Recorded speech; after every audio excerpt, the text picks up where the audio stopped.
Hello everybody, this is Gabrielix back at it again with a new video, but this time I'm not gonna show my usual gameplay. What I will be doing now is to interview my grandfather, who is a World War II veteran and took part in the Bataan defense and last stand against the invading Japanese imperial forces. Eventually, due to the overwhelming force of the enemy, Bataan fell, and my grandfather became a prisoner of war and took part in the infamous Death March. For me, this is the opportunity to interview him because just yesterday, March 26, 2021, was his birthday, and he just turned 103 years old. So, for us viewers, here is a first hand experience at war from my grandfather. What was your life during the war? Ah, I was when when the when the Japanese broke out. I was studying in Papua, and the first born there were all the ROTC graduates. We were assigned to go to Cabanatuan camp in Cabanatuan, where where we were where we were on September 1st, took allegiance and swear to be a part of the United States Armed Forces in the Far East, or Filipinos. Then, after Cabanatuan, after swearing our membership, we were first assigned to take some schooling in Campasiano Rizal Engineering School, American Engineering School, where we took all necessary studies about building obstruction, defenses, anything for the enemy when they come to the Philippines. As part of the USAFE forces, what was your first assignment and what main mission? Oh, I was assigned with, with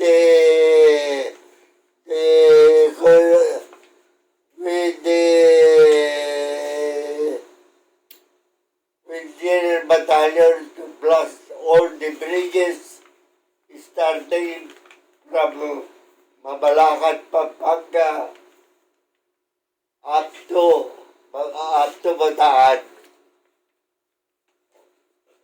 Now the first bridge that I was assigned, that was on New Year's Day, after Japan declared war to the Philippines, was in Mabalacat, the railroad bridge in Mabalacat. And the Filipino forces in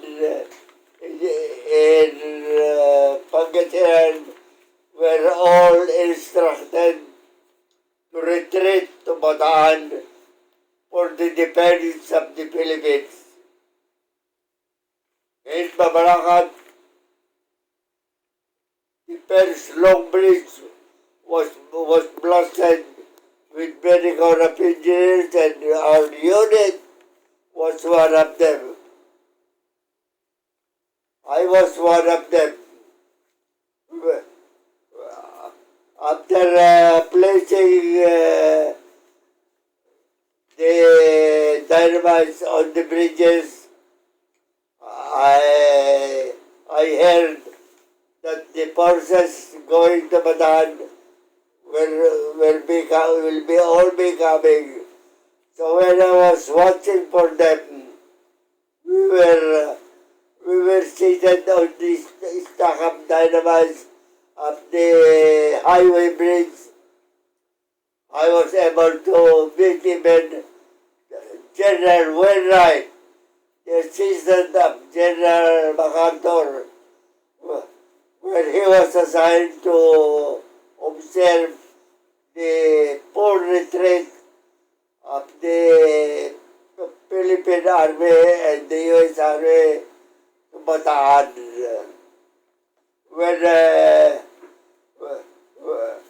When I was able to start plotting, it was already New Year's Eve. And General Wainwright even told me if I could bless the bridge when the Japanese army are crossing the bridge, I told him I do my best there. I even noticed that this pilot was my cousin who was a Filipino Air Force pilot, but were assigned only to drive generals when all the Philippine planes were bombed by the Japanese. You were at Bataan when it fell to the Japanese forces. What was the death march like and experiences as POW in the concentration camp? When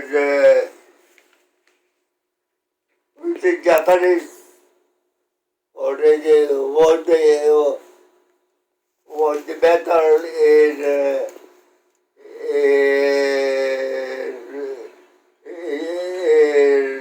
Bataan, we were assigned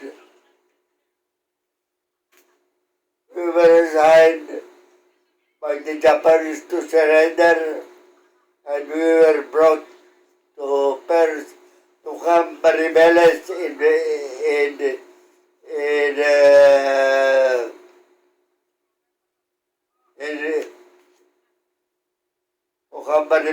to assemble all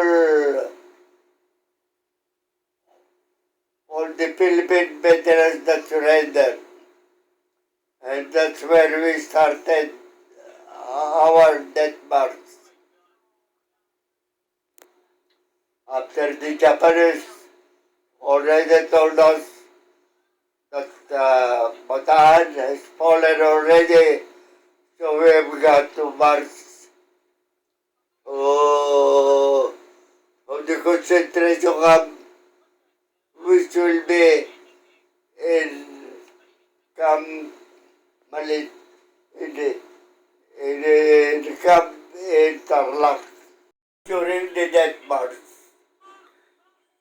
I was assigned to lead some of my companions in the death march where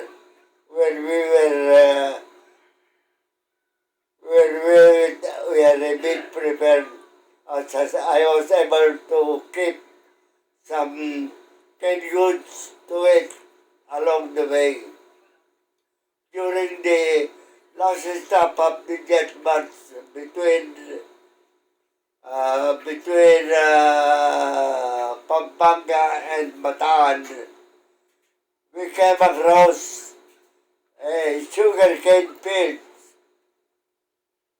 where all the Filipino war prisoners were very glad as we were not given anything to eat, during the death march. So they all ran to the sugarcane fields to cut sugarcane for food.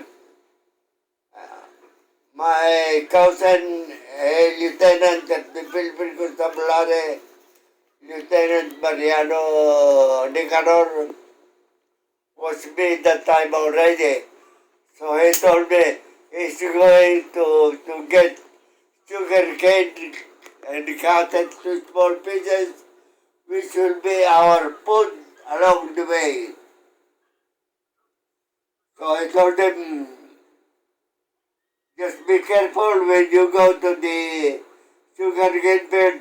And the Japanese are shooting already the war prisoners taking sugarcane. When the Japanese cannot control the war prisoners from cutting sugarcane, they burn the sugarcane fields as as uh, as the sugarcane is burning all the war prisoners that were caught. When the war ended and the Japanese forces surrendered, what were your feelings or plan in the first months? I was really already very, very sick and already dying. But still, I prepared. I prepared to do what I can so that I can survive and continue my studies and have some good future in the future. So, so even I was very sick then, I was still to recover little bit by little after more than 6 months when I was able to start working as a professional already in what I studied. Lolo, on the lightened side, how did you meet Lola or my grandmother? Can you recall any memorable moments when you were courting her, especially at that times there was war?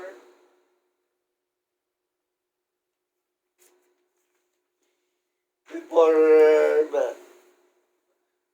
before they start up the war, then when I was already in completely in Tarlac, I was assigned to design the stage where the Philippine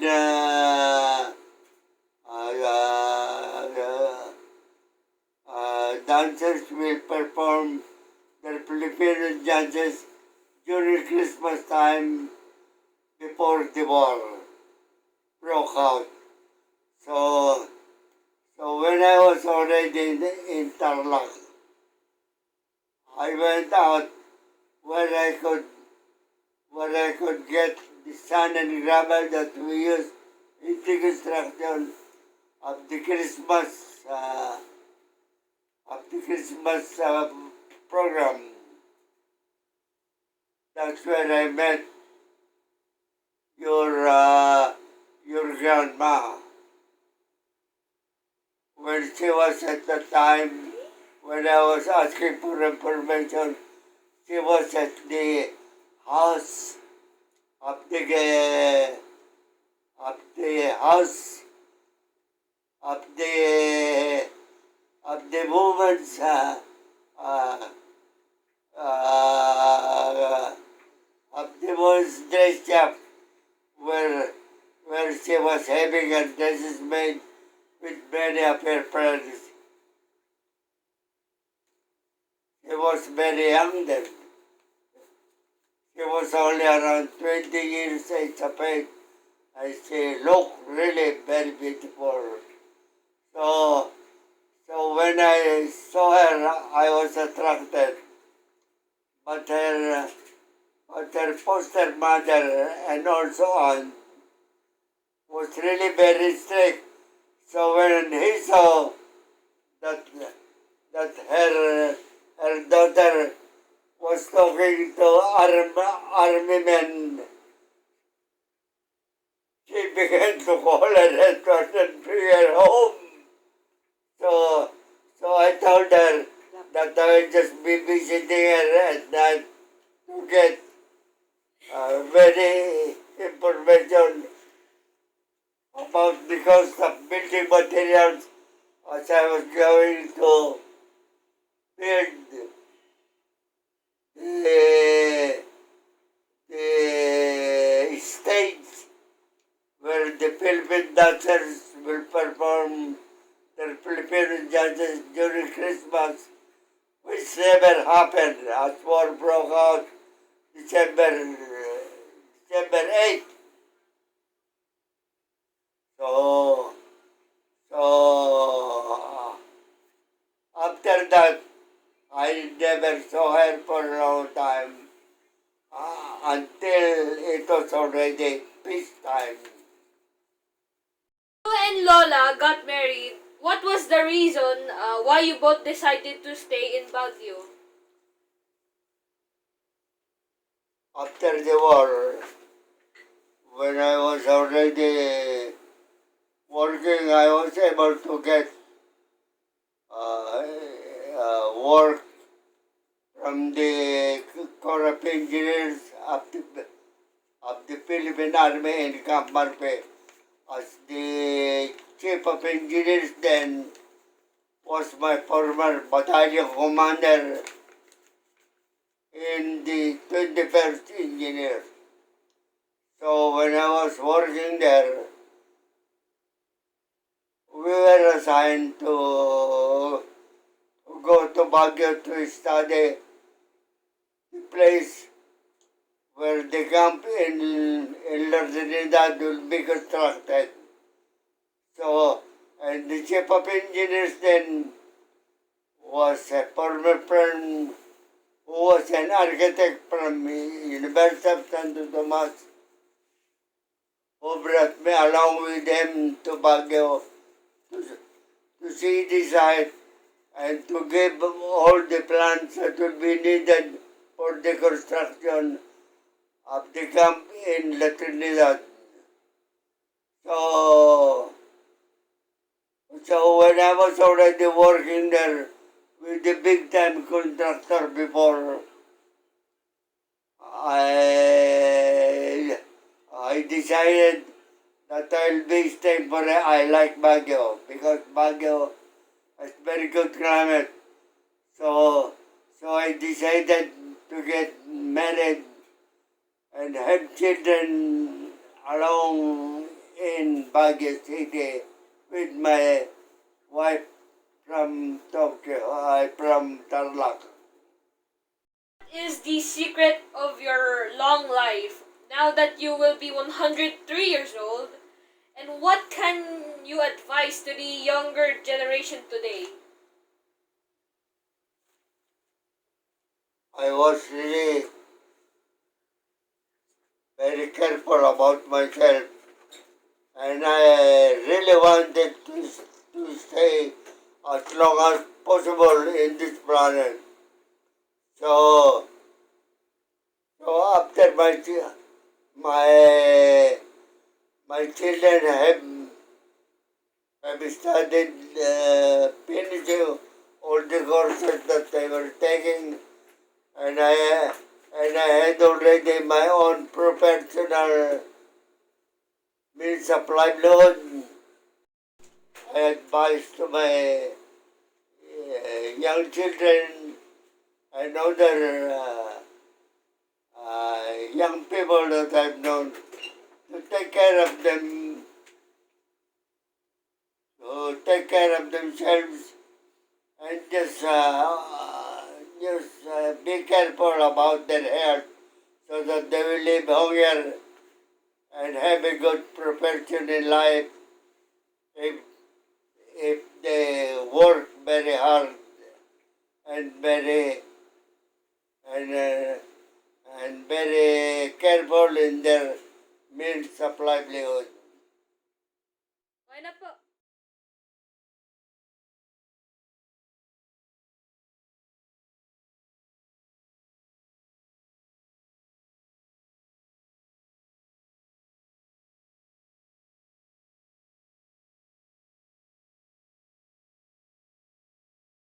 Happy 103 years old po. Thank you. I'm really very glad. I had beautiful grandchildren, even in my old age of 103. which is coming in 2 days.